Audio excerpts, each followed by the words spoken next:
Imagina que você é um viajante do tempo e sua missão é voltar ao passado e impedir a explosão de uma bomba em Nova York, mas você faz uma dolorosa descoberta sobre a identidade do criminoso. É isso que vamos ver no recap do filme de ação e suspense de 2014, O Predestinado. Então, pega sua pipoca, seu cobertor e senta aí que eu vou te contar esse filme. Um agente de casaco e chapéu caminha por um corredor. Ele carrega consigo duas pastas enquanto se dirige para uma escada que leva para baixo do prédio. Lá, encontra uma bomba relógio escondida, na qual abre imediatamente a sua pasta, que acaba por ser uma engenhoca. O agente tenta desarmar a bomba com cuidado, mas é interrompido pela presença de outra pessoa no local. O agente saca a arma e procura o inimigo. De repente, o inimigo pega de surpresa e acerta um tiro no agente. O agente retalia, mas a bomba relógio está prestes a explodir. Então ele imediatamente baixa a guarda e coloca a bomba na engenhoca. Mas antes que ele pudesse escondê-la, a bomba explode, queimando o rosto do homem e derrubando-o. O agente grita de agonia e tenta pegar sua outra maleta. A outra pessoa finalmente se mostra ao homem em chamas, mas em vez de apagar sua existência, ajuda-o a alcançar a outra caixa. Os dois se encaram brevemente antes que o outro se afaste. O homem em chamas então desesperadamente insere algo na caixa e desaparece. Após o ocorrido, o agente se vê coberto por bandagens, se recuperando num quarto de hospital. Seus superiores o elogiam por seus esforços e lhe diz que ele deve esquecer sua missão fracassada e se concentrar em descansar e se preparar para sua última missão. A pessoa que ele estava tentando pegar é um criminoso conhecido como terrorista tolo. O terrorista teve muitos pequenos ataques, mas não foram nada comparados ao grande plano. Um ataque em grande escala em Nova York, em algum lugar em 1975, tirando a vida de muitas pessoas. Depois de uns dias de descanso, o médico finalmente remove a bandagem do agente, dizendo-lhe que ele vai se recuperar o suficiente para sua próxima missão. O médico ainda instrui o agente que seu rosto recuperado e cordas vocais mudarão drasticamente devido aos ferimentos que sofreu. O agente dá uma olhada no espelho para ver seu rosto cheio de cicatrizes, mas diferente.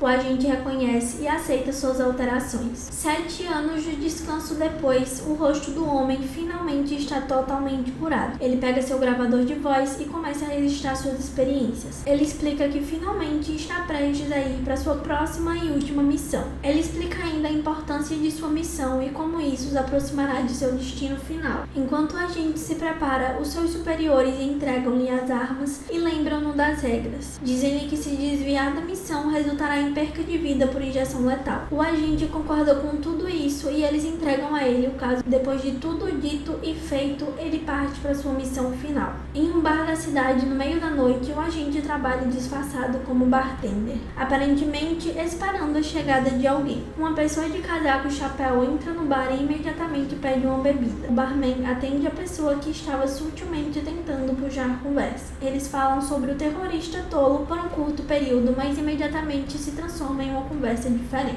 A pessoa se revela como escritor. Mãe solteira é seu pseudônimo e escreve histórias de confissão para viver. O bartender diz que consome o conteúdo do escritor e mostra-lhe uma das revistas que tem lido. O escritor fica surpreso com o fato de um bartender ler seu conteúdo porque ele não se encaixa como seu público. O escritor ainda lhe diz que as coisas que escreve não valem a pena ser lidas. O barman diz a ele que às vezes ele consulta suas revistas quando precisa de insights sobre a perspectiva de uma mulher e fica curioso para saber como um homem conheceria a perspectiva de uma mulher. O escritor conta ao barman que já foi uma mulher, o que deixa o barman surpreso. Mas antes que o barman pudesse perguntar mais sobre o assunto, o escritor começa a contar a história de sua vida. Tudo começou em 13 de setembro de 1945. Recém-nascida, sem pais e deixada na porta de um orfanato. O orfanato acolheu-a e deu-lhe o nome de Jane. Quando criança, Jane tinha curiosidade sobre o espaço sideral e passou a amá-lo. Jane invejava as crianças que tinham pais, imaginando como é ter isso. Jane nunca entendeu por que seus pais a abandonaram ou o que ela fez de errado para merecer tamanha privação. Mas conforme Jane envelhecia, ela sentia algo diferente sobre ela. Jane era mais autoconsciente do que qualquer outra garota do orfanato e mais curiosa do que elas. Jane jurou solenemente que seus filhos teriam uma família de verdade diferente dela. Então, ela se concentrou em outras coisas, como aprender a lutar. Jane era mais forte do que qualquer uma das outras crianças, até mesmo os meninos.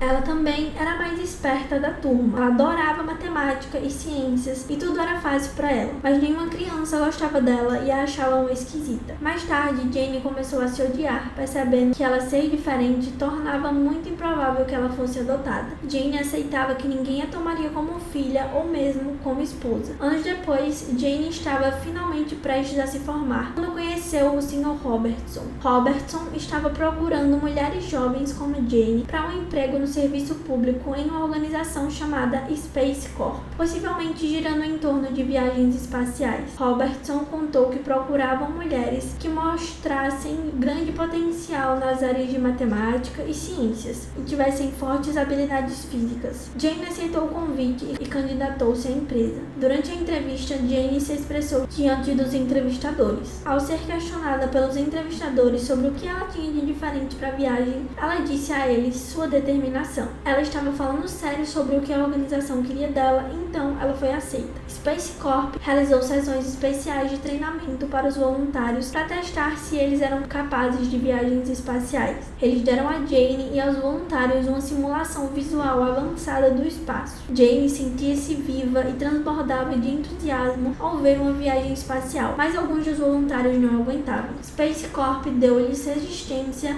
e testes escritos que muitos dos voluntários lutaram pela vida, mas Jane passou rapidamente com louvor. A Space Corp também realizou entrevistas com uma máquina de detecção de batimentos cardíacos para ver se o entrevistado está mentindo ou não. Lá eles descobrem que Jane pensa muito no amor. Jane também expressou que algo parece errado com ela e que os outros voluntários não gostam dela. Pouco depois, Jane se meteu em uma briga com um dos voluntários, mas ela espancou a garota com constantes defesas e vários socos fortes direto no rosto, derrubando-a. Elas foram imediatamente paradas pela equipe e levadas para a clínica. Lá fora, o médico entrega um relatório a Robertson sobre algo específico no corpo de Jane. O médico então diz a Robertson que isso a desqualificaria, mas Robertson diz ao médico para não contar a Jane e que ele cuidaria disso. Jane foi desclassificada, mas não lhe disseram o motivo. Enquanto arrumava suas coisas, Robertson se aproximou dela e Jane expressou a ele que ela estava apenas se defendendo. Robertson garante a Jane que fará de tudo para trazê-la de volta ao programa. Apesar da promessa de Robertson, Jane não podia contar com ele. Então, ela teve que encontrar outras maneiras de ganhar a vida. Jane trabalhava como empregada doméstica durante o dia para uma família fazendo suas tarefas. Foi aí que Jane descobriu as revistas de histórias de confissão e começou a gostar de ler ao fim da noite. À noite, Jane vai à escola de etiqueta, mas ela estava com muita dificuldade para aprender. Naquela noite, Jane conheceu o homem que mudou sua vida para sempre. Quando está saindo da escola, ela tromba com um homem e pede desculpa. Jane pergunta se o homem está perdido e ele diz que está esperando uma pessoa. Jane responde com a citação: "Coisas boas acontecem para aqueles que esperam." E o homem responde com o resto da citação: "Mas apenas as coisas deixadas para trás por aqueles que se apressam." Jane ficou surpresa ao ver que eles estavam pensando a mesma coisa. Jane descreve ainda mais o homem para o barman, como o homem era bonito e rico o suficiente para cuidar dela. Jane estava apaixonada pela forma como o homem a tratava e o barman responde zombeteiramente,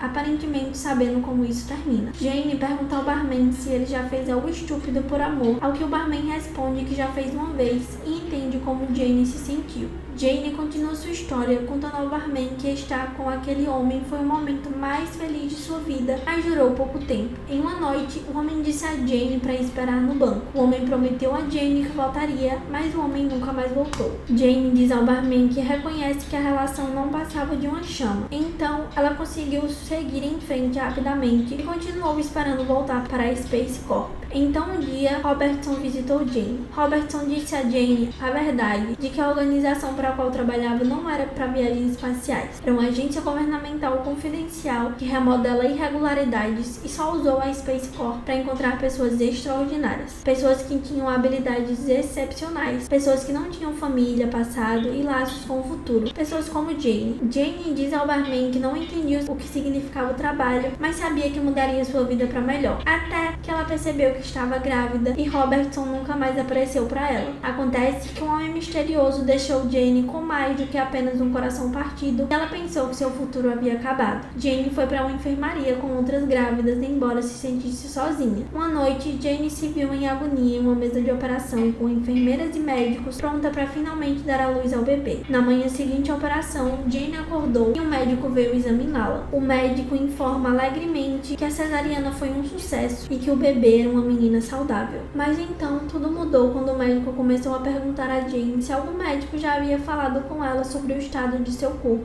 Confusa, Jane disse-lhe que os médicos nunca lhe disseram nada e que estava tudo bem. O médico então explica a Jane que ela tinha 2 órgãos reprodutivos, feminino e masculino, dentro dela. Apesar de subdesenvolvido, o conjunto feminino era bom o suficiente para desenvolver um bebê. Então o médico diz a ela que devido ao sangramento excessivo durante o parto, eles foram forçados a fazer uma histerectomia nela, removendo seus órgãos reprodutores femininos. No entanto, eles conseguiram reconstruí-la com sucesso e ela conseguiu desenvolver suas partes reprodutivas masculinas, embora ela tenha que passar por mais cirurgias. Jane fica chocada com a notícia, fica chorosa e não consegue aceitar o que aconteceu. O médico continua a tranquilizá-la de que ela ficará bem. Jane continua a cuidar de sua filhinha, dizendo-lhe que ela foi a melhor coisa que já lhe aconteceu. Quando questionada por uma enfermeira sobre o nome do bebê, Jane quis nomear seu bebê com seu próprio nome. Jane agora estava muito determinada a criar o bebê adequadamente. No entanto, o bebê foi sequestrado, levado do berçário do hospital por um homem mais velho. Se você está gostando do recap, não esquece de se inscrever no canal e deixar o seu like.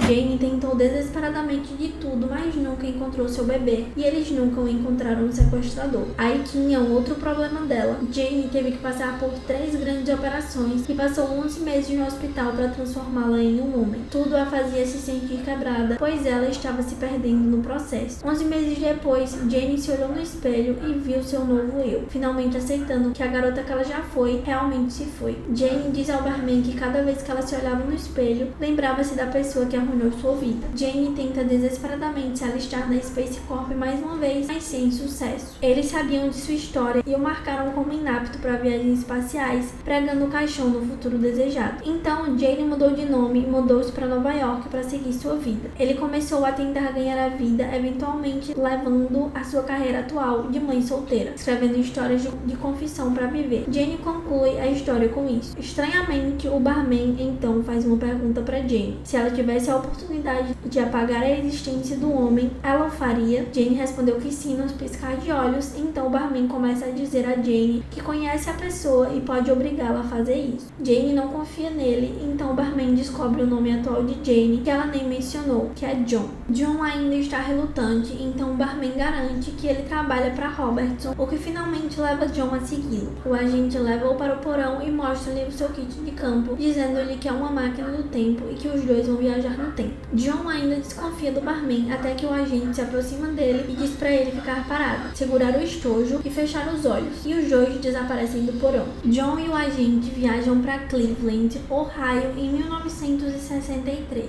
John está tonto da viagem, mas lentamente se recupera. O agente dá a John algum dinheiro e roupas para a missão, enquanto informa sobre onde o homem está. John ainda está perplexo, mas o agente diz a ele que o homem que arruinou sua vida pode ser o terrorista. O agente então o assegura que se ele apagar a existência do homem, ele pode finalmente conseguir um emprego. O agente então deixa John para fazer sua missão. Naquela noite chuvosa, o disfarçado John abre caminho no fatídico corredor onde o homem deveria encontrar seu eu passado. De repente, ele esbarra em uma garota e desvia o olhar dela. A mulher pergunta se ele estava perdido, ao que John responde que estava à espera de alguém. A menina então conta a ele a citação. Acontecem coisas boas com quem espera. John finalmente junta as peças do quebra-cabeça, percebendo que ele era um homem o tempo todo e respondeu o resto da citação. John se vira para encontrar Jane e fica surpreso ao vê-la. John elogia Jane de todo o coração, dizendo que ela é linda e que alguém deveria ter dito isso a ela. Jane responde com um sorriso. Enquanto isso acontece, o agente os observa à distância e logo vai embora. O agente desvia de volta para sua missão fracassada. Nesse momento, ele avista o terrorista que acabou de armar a bomba. O terrorista percebe o agente e desvia dia do primeiro tiro. Os dois se envolvem em um curto tiroteio, mas o homem-bomba foge. O agente o persegue, mas se encontra em uma parte escura do porão. O agente procura lentamente o terrorista, mas o terrorista o rende e os dois se envolvem em uma breve briga. O terrorista o acerta com um soco certeiro no rosto e o derruba. Pouco depois, o agente ouve tiros familiares, levando-o a levantar-se e dirigir-se à bomba. Lá ele vê seu eu passado no momento em que queimou o rosto. O agente se aproxima do agonizante, eis ele e o ajuda a alcançar seu kit de campo e os dois se olham brevemente. O ex-agente viaja no tempo para longe da cena. O agente percebe a inevitabilidade de seu fracasso. Ele então pega uma parte da bomba, leva com ele e viaja no tempo. O agente pula para 1964 e desconta sua raiva. Ele lembra a si mesmo da próxima parte de sua missão enquanto registra tudo. Em 1963, John e Jane saem para tomar um café. Jane começa a conversar, dizendo a John que ela não é uma pessoa amigável. John sabe muito bem disso, então ele conta francamente a Jane o motivo. Os dois continuam a gostar de conversar um com o outro e acabam fazendo amor. O agente está agora no corredor de um hospital quando Robertson aparece para encontrá-lo. O agente dá a Robertson um pedaço da bomba, ao qual ele percebe que o agente deu um salto ilegal. O agente expressa sua hesitação sobre a próxima tarefa, dizendo que Jane suportará tanta dor por causa do que ele está prestes a fazer. Robertson explica por que o agente tem que cumprir sua missão, preservar a existência de um agente criado por um paradoxo da predestinação, uma pessoa sem ancestralidade na história como John. Robertson garante ao agente que está fazendo a coisa certa e vai embora. O agente insere a data 13 de novembro de 1945 e cuidadosamente leva o bebê consigo e viaja. O agente troca de roupa e leva o bebê até a porta do orfanato onde tudo começou. O agente deseja felicidade ao bebê, chamando-a de John e Jane. O agente então telefona para o orfanato para avisar que o bebê está na porta, completando o ciclo. O agente retorna a Cleveland em 1963 e vê John e Jane no banco à distância. John percebe o agente, então ele diz a Jane para esperar por ele e vai até o agente. Sentindo-se muito enganado, John aponta a arma para o agente. O agente compreende a sua dor, mas ainda lhe diz que tudo era inevitável. John diz ao agente que ama Jane genuinamente, o que o agente reconhece. O agente então deixa tudo finalmente claro para John, quem Jane deveria se tornar, quem ela é agora e quem é o agente. John fica sem palavras depois de finalmente entender tudo, então o agente o assegura que tudo está indo bem. John olha para Jane mais uma vez, não querendo deixá-la, mas finalmente aceita o que tem que acontecer. O agente leva John ao quartel-general e diz-lhe que a partir daí vai finalmente levar uma boa vida. John fica exausto com o salto, então as enfermeiras o levam para recuperação. O agente e Robertson conversam do lado de fora. Robertson explica que para John se tornar a pessoa que vai prevenir crimes, ele teve que suportar toda a sua vida primeiro. O agente ainda se preocupa com o terrorista. Para isso, Robertson diz a ele que o terrorista ajudou a agência a se fortalecer. O agente fica surpreso com esse comentário. Robertson então instrui o agente que, depois que ele chegar ao seu destino final, seu kit de campo será desativado conforme o regulamento. O agente reconhece isso, então Robertson dá um tapinha nele e os dois se despedem. O agente deixa suas mensagens gravadas ao lado de John e vai embora. O agente então salta para seu destino final em Nova York em 1975, poucos meses antes da grande explosão. O agente se acomoda relaxando em uma cadeira esperando que seu kit seja desativado, mas para sua surpresa o kit não é desativado. O agente então verifica a nova pista que Robertson deixou para ele e descobre que Robertson ainda quer que ele encontre o terrorista. Entretanto, o agente procura uma máquina de escrever e encontra um no antiquário. Compra a máquina de escrever e começa a escrever um romance. Ao terminar o romance, o agente revela-se o tempo todo John, e o romance que escreveu era sobre toda a sua vida. Pouco depois, John começa a ligar os pontos e pistas sobre o terrorista e chega a uma conclusão horrível. Ele então pega sua arma e segue seu caminho. Na lavanderia, John invade com sua arma para encontrar uma versão mais antiga de si mesma como o terrorista. John então profundamente desapontado com o que se tornou, mas o terrorista justifica que tudo o que fez foi evitar percas de vida apagando as existências de alguns. John conta ao terrorista sobre as vidas que destruiu. Ele então, com raiva, diz ao terrorista que nunca se tornará ele. No entanto, o homem diz a ele que é inevitável que John se torne o terrorista, pois já estava predestinado como toda a sua vida. Ele ainda explica que se John apagar sua existência, ele se tornará o próximo terrorista. Mas John, sem hesitar, atira no terrorista e apaga sua existência impiedosamente. Finalmente, tudo se encaixa. O paradoxo continuará a acontecer em um ciclo repetitivo. O bebê, a jovem Jane, o adulto do John, o escritor mãe solteira, o misterioso amante, o agente e o terrorista eram todos a mesma pessoa nascida da predestinação. E agora, quando o agente recém-recrutado John se vira para a próxima página de sua vida predestinada, é hora de o descomissado John fazer seu próximo movimento predestinado. E aí vem aquela questão: quem nasceu primeiro, o ovo ou a galinha? Deixa aí nos comentários o que você acha desse paradoxo. E também comenta aí o que você achou desse filme doido. E até o próximo vídeo.